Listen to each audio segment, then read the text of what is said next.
Nella NG officiel. Nella NG.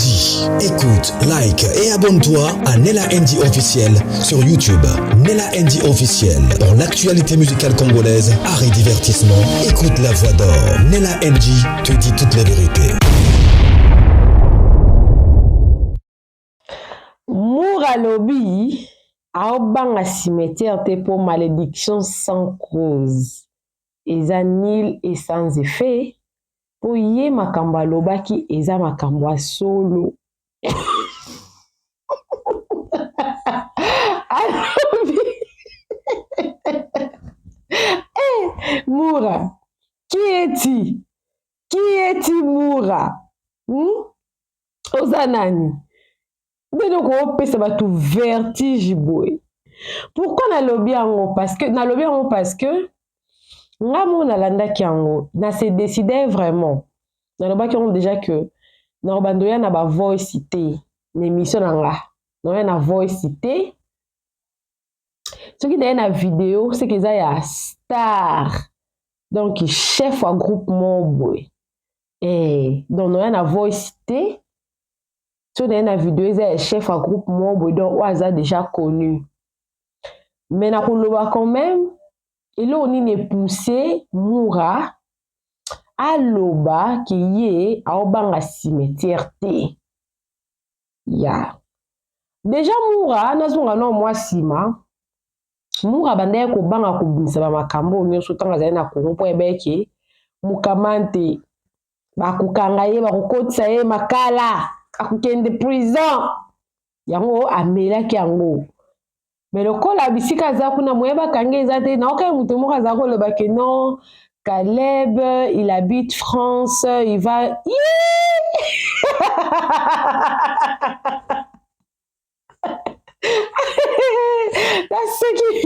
la seki po anipo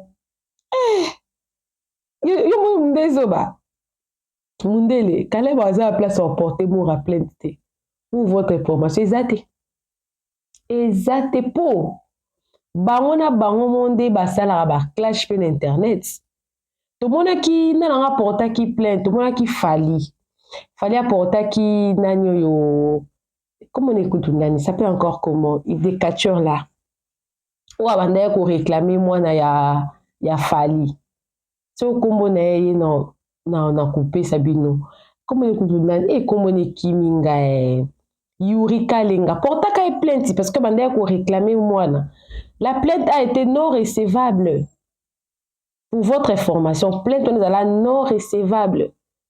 Bah considérer qu'on même pas. Donc pour na bateau bon quand c'est que Caleb a ko porter Moura plainte na poto. Ezada à 0.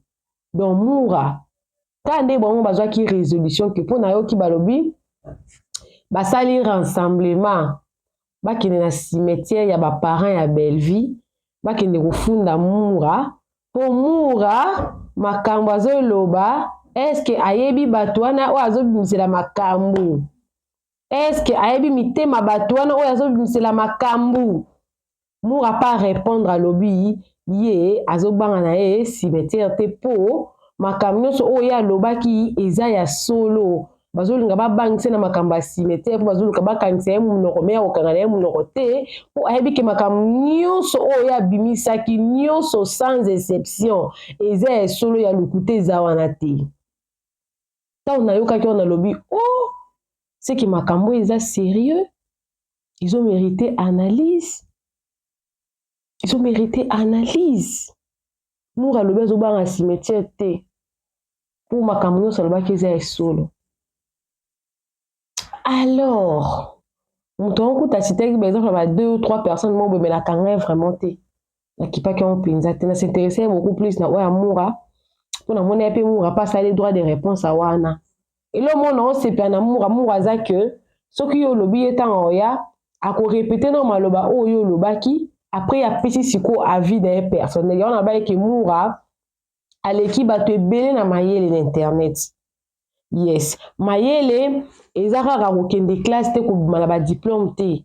Mayele ezape koyeba ko réfléchir, ko faire marier ba idée na yo, cohérence na maloba na yo. Ezape mayele. Des deux, Moura a sali kaka contre-attaque. Parce que Moura n'a pas été attaqué aujourd'hui. Moura parle de sa vie, de son humiliation, comment est-ce que les gens l'ont humilié, comment est-ce qu'il s'était promis lui-même qu'il va humilier de personnes qui l'ont humilié. Malheureusement, na batouana, ba victime pe bazali. Ba victime, le quoi la neti personne non gai, non considérer Sylvie le quoi victime. Parce que Sylvie, attends, fille mon quoi l'obate. Alobate, elle est calme, elle n'est pas dans les clashs, elle n'est pas dans les hi. Sylvie a du charisme. Si je peux comparer Sylvie à Davina, je dirais que Davina n'a aucun charisme. Sylvie a du charisme. Sylvie a de la maturité. N'a pas comparé Batouanda Moko. Bon, ça va na belle vie. N'a pas comparé Bango. Davina zaka moindre les cam d'internet, il faut réagir dans ma page nae. Elle est trop agitée. Elle n'est pas calme. Nae barakutu nga moko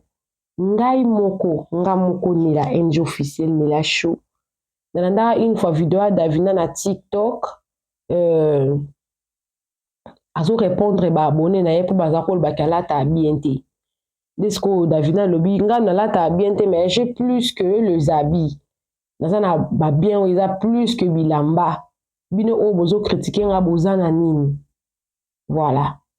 Alors, place wana les gens parlent toujours. Les gens parlent toujours. Nde na lo baboy. Nde na lo baboy. Ils en a battu musupe ba osepa na ba on ndé dans lo baté. Et pourtant la chaîne nanga na finga té. Ils en a battu musupe na commentaire ba lo bakinga afingi. Et pourtant beaucoup kota na ba vidéo nanga nyonso na la NG officielle. Na finga té na ça tellement bien éduqué liko na mona na diplôme ya droit. Ya obambate. Promotion 2014. Donc, on a diplôme, il y a licencié. Tongo, il y a vinanga. Il y a droit, option économique et sociale. Na finga ate. Mais na yeba kozong sa mutu na ba raisonnement où ils sont corrects. Et je sais que c'est parmi les raisons bah ça là que j'ai fait tellement longtemps hein. Ba tu ba attaquer chaîne nanga ba kase le kwa ngai naza anima kwa kala. Ki ba roli musanga chaîne. Mais chaîne nanga yango ezali. Chaîne nanga ezali ponga afinga ate. Nazo kusaka mutu na raison. Nsaka mutu kaka na raison. Moura lobi aobanga na ye okende cimetière te. Eza une manière ya okangisa munoko ki aloba esuste atika. Eza na batu musuba lobi ke o Moura zo sala eza lisusu ko binisa vérité te et komi haine. Parce qu'il y a encore des gens qui lui répondent. Apparemment, si vous répondez Moura, et vous pouvez savoir Kanda. Mais si vous tali bien, ma camion sur Moura lobby, il y a quoi si qu'ils ont la quantité. Ce qu'il y a quoi si qu'ils ont la quantité. Pourquoi ni limbo qui est cimetière? Ce qu'il y a quoi si qu'ils ont la quantité. Pourquoi vous voulez le faire fermer sa bouche? Naïbi qu'ils appellent il y a quoi si qu'ils ont la quantité. Parce que qu'il les y bien. Il y a belle vie les lotés de l'Obama nayoka ya nani ya visa nayoka Marina nayoka ya bato ebele avant même kutu Moura aya osala pas plus tard qu'il y a longtemps tango septième bagarre ça qui confession na ye asita ki pe ba komwa bato aloba ki pe kaka nani yo la duchesse asenga bato pardon hein na mambo abimisa po na bato a théâtre asenga pardon pourtant ye mutazaki par exemple bato biso bande ko dénoncer ba pratique et ça les na monde théâtral mais azaki obligé à asenga pardon parce que tout le monde était contre lui et puis Moura n'a pas dit quelque chose ya sika une nouvelle chose comment dire azongisi kaka makambo nyonso wana azongisi yango kaka na page na actualité mais en réalité ezali makambo ya solo te eza te ke comment dire makambo ya sika te ke eza ya sika ke Bellevue azalaka boye non et puis na droit Boyebi pona nini ba condamné MHD parce qu'il y avait plusieurs témoins en droit. Parmi ba preuve oyo esalaka ke juge azwa décision ya kokondamne to ya koakite mutu devant la loi ezalaka mpe témoignage. Plusieurs personnes ne peuvent pas faire le même témoignage sur une seule personne. Non. Fâché, Zuma, Moura, qui encore? Naoka qui peut jouer on a barisa zaro loba déjà. Les Ketchou. Combien? Bissou pe na yebite. Plusieurs personnes. Voilà. Mama bivimba vimba. Kutu mama bivimba vimba. Ye mutu abandaka ngo kutu. Tangu ba série oyo grâce te mwa balaka. Tangu belaka ta gato. Mama bivimba vimba mutasalaka analyse. Ye mutabimisa keloko wana. Et puis analyse wana ya feti wana. Namoni sou fi mo na yebi kombo na été. Mais à celle on sous analyse a confirmé même qu'est-ce qui s'était réellement passé pour que Bella ayo kata gato wana. Donc isa makambo yo ya sika isa na katite Moura yeka aza un témoin de plus oyo a confirmé wana oyo abimisi makambo wana. Na minute nazoka Gesho azokana couvre d'or. Si ya lubuta so ya solo to yebite. Mais ya sika o Moura le wana ezate. Personnellement, je ne suis pas d'accord yo côté ba parents parce que muto abimi selo kwana. Ayebi ke se bat ba lobby bon ya ko finga peut-être ba parents ya Bellevue. Oh ata photo mon côté ya papa Bellevue za na réseaux sociaux. Isolate en tout cas on a mona photo papa Bellevue te hein. Akinda na ekala nzamba si abenga ye. Nzamba si abenga ekala. Bakenda kopema. Pourquoi qu'on le côté bango suna ba problème? Parce que moi je suis bien éduquée. Je ne me permettrai jamais de venir insulter les parents d'autrui ici même à tabaza vivre même à tabakufa non ça honte. Non ça honte. Pourquoi indexer les parents? Laisser les morts enterrer leurs morts. Ou que les parents ba pema. Batuwana batumsusuwana. Nayebi ke en tout cas non na mwana nga Marina la bata lobeli likambo mutu na TV. Mais na ba témoignage yes. Ne batonga na bango. Yes. Et là on a mona ka mutu ya na TV pour na parent na ezaki dada. Et puis koto wana zaki na raison ko ya pour mutu mota olinga ba finga parent na ye. Nga zaka juste na analyse nga. Mais ce qui monte ko témoigner le but que tel azaki boye. Oh ke likamwana to sito yoka. Oh basi ba loba. Eti likamba grâce luzolo to sito yoka ngo likamba Ronel to sito yoka ngo likambu ya nani ya garçon à Canada. To akenda Canada to sito yoka ngo ya sikeza te po to sito yoka mu ya place de moi kinga so da fin habité. Moura ko cité. Moura a raison. Malheureusement, il n'y a pas le but qui est un cimetière, malédiction sans cause, ils ont la canille et sans effet et au communauté. Pour la Sylvie, peut-être Sylvie a zappé victime. Il y a Rosala Pembeni, il y a Bellevue. A peut-être victime, il y a Rosala Kuna. Pourquoi? Parce que s'occuper Naomi Lufouankenda a compté que la pembeni peut-être ya Bellevue, peut-être ba cité. Pour Naomi Lufouankenda petanga balaki. A balaki azaki déjà pas belle non? Bellevue pas azaki pe na mariage non? Pourquoi va citer parce que peut-être, je dis peut-être, on a équivoque, on a supposition, peut-être, à cause de la victime, il y a cause de la pembeni ya bela. Il y a cause de la pembeni ya bela, cause ça peut-être victime. C'est-à-dire que l'impression qu'elles ont eu à donner aux gens à cause de son attachement qu'elle avait avec Bellevue, et que c'est peut-être victime. Peut-être en réalité, elle n'est pas comme ça, ou des choses qu'elles sont accusées à faire, peut-être elle n'a jamais fait. Mais au monde, ndenge bato bazomona nde bazoconfirme. Nazongi siko place nakanga ye parenthèse oyo nazalobaki non témoignage ezali preuve par laquelle le juge akoki koutiliser pour azwa décision na ye apesa verdict na ye.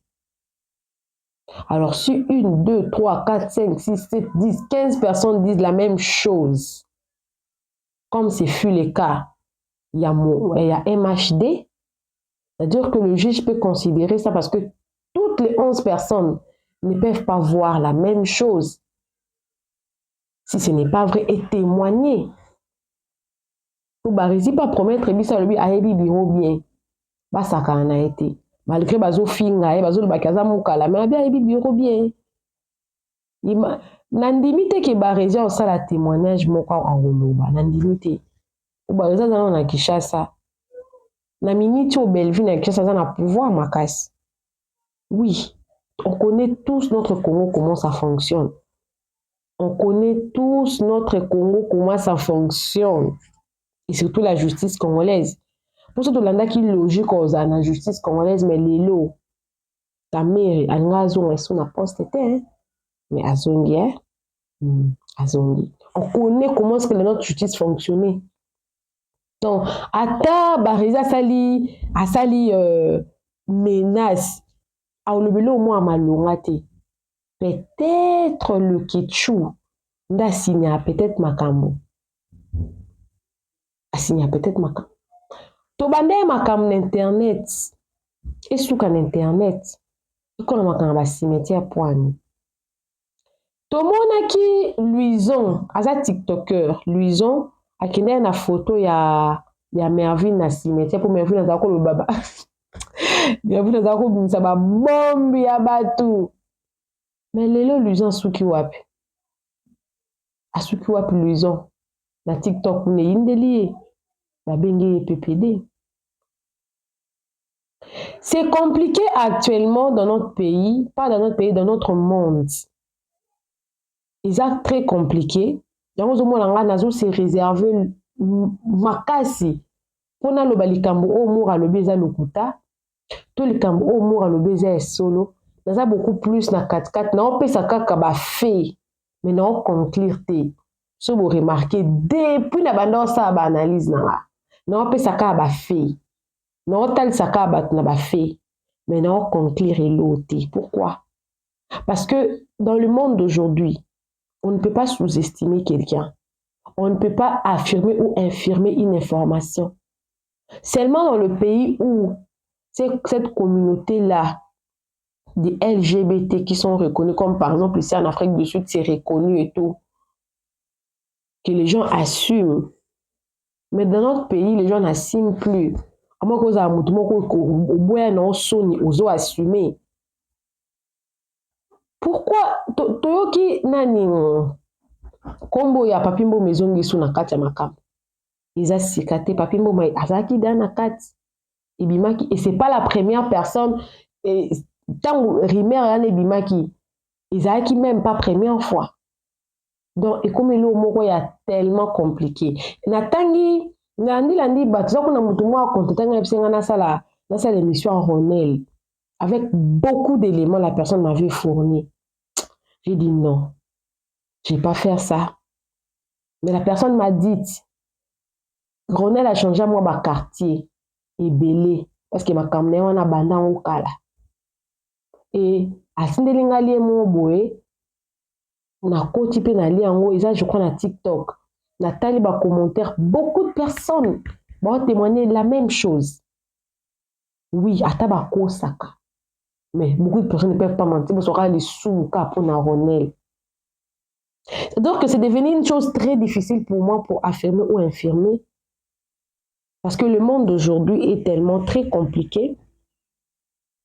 Parce que tout le monde a dit, papa na banda, manaba na banga mibali, parce que, bakobi mesu na bato libanda te pour se critiquer ananda.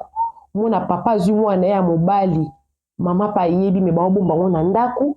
Na vidéo moko boye ezali makambo wana esali na Gabon mpona bazala bien bazala stable na vie na bango.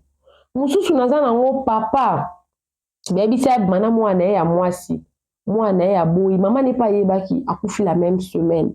Je crois wana eza la deuxième chaîne nanga na réseaux sociaux buzz ni na koti yango alinga na lisolo wana ake kosabone na réseaux sociaux buzz. C'est le nom de ma deuxième chaîne.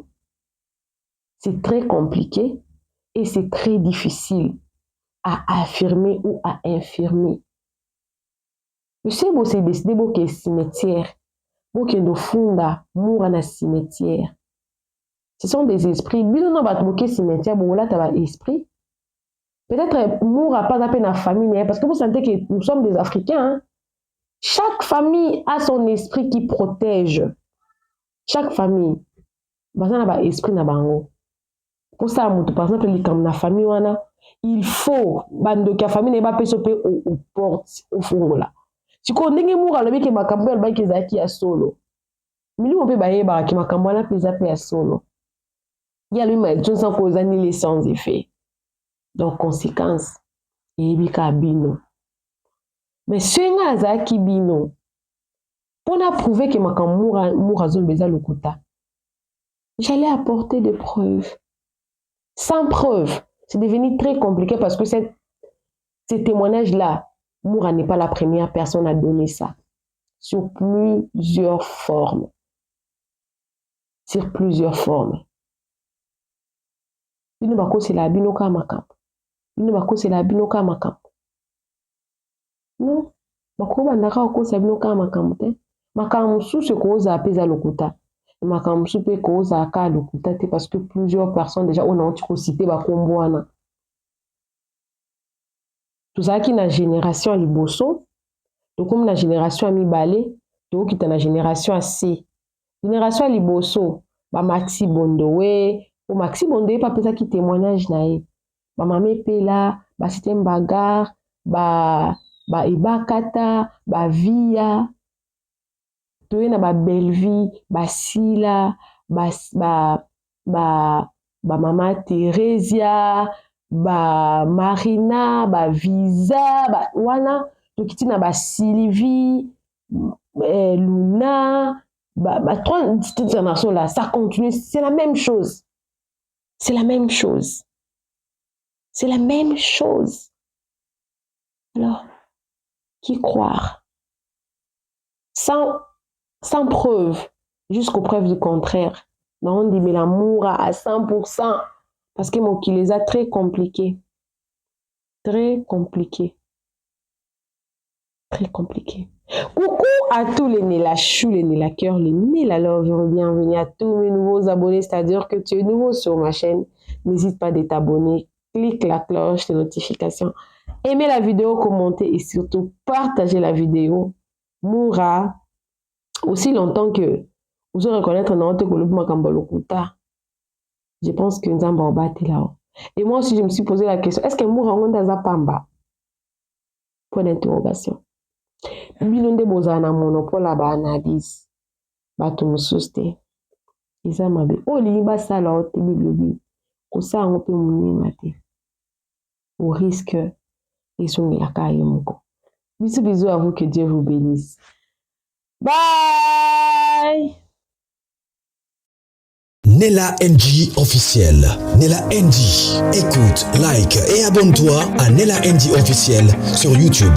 Nela NG officiel. Pour l'actualité musicale congolaise, art et divertissement, écoute la voix d'or. Nela NG te dit toutes les vérités.